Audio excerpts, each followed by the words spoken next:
Mars isn't the type of place to raise kids. But ever since I've come here, I've experienced joy and fear in between half seconds of feeling bad. And right about now, I can't help but think about the day my mother dies. I can't help but wonder if that will be the day my soul is set free. I always said that I never asked to be here, but what if I asked to be here, willing myself into existence?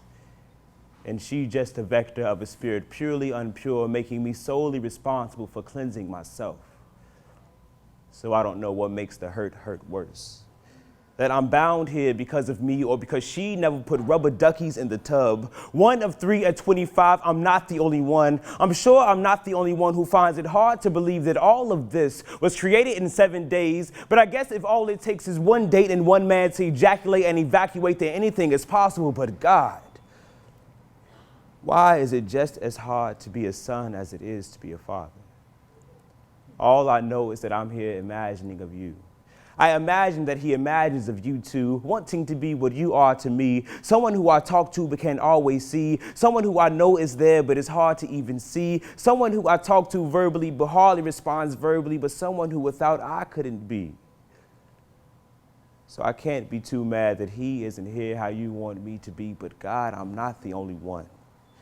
I'm not the only one who's walked on floors that landlords give a damn about. And I'm not the only one who feels that too much TV made our house feel less like a home, getting lost in the lives of other people, loving love but not people, killing ourselves and each other, miserable here on earth while breathing in hell. Tongue-tied, trying to justify the daily trials and tribulations to the hope that there's a heaven after death. But what if this is heaven after death? And after this death, that's heaven after death, dare I say that there is no heaven after death.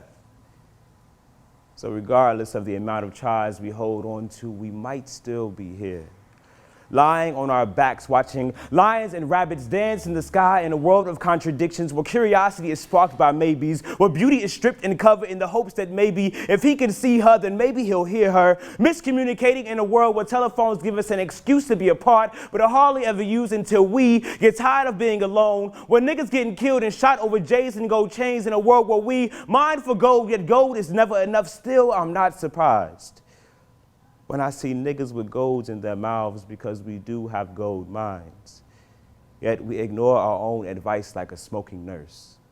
And when we're asked how we're doing, it's nothing ever less than OKC. I've learned that pride can have us wasting years or a day, so why not call today? Because there's a hole in my soul the shape of my father, and I'm not the only one.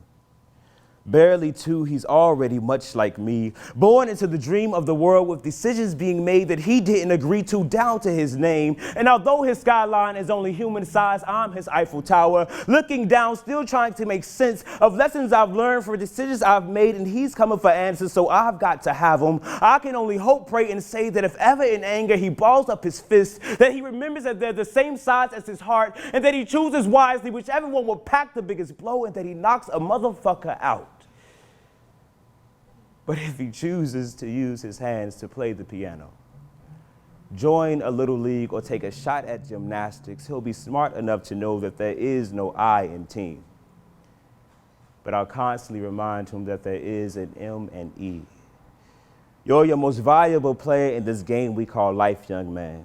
I used to think that stricter parents could have saved me until I realized that I'm responsible of saving myself. Batman, Superman, and Robin are not superheroes, and neither am I. You cannot save the world, but you can save tomorrow if you leave it to the God between your hands.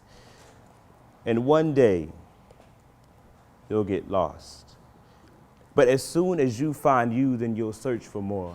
Because one day you'll realize that the moon isn't so small, and that the world beneath your feet will never know what it's like to walk a mile in your shoes. I pray that you stay unafraid to walk barefoot, and that you embrace your scars along the way, never taking for granted that they do not form on the dead.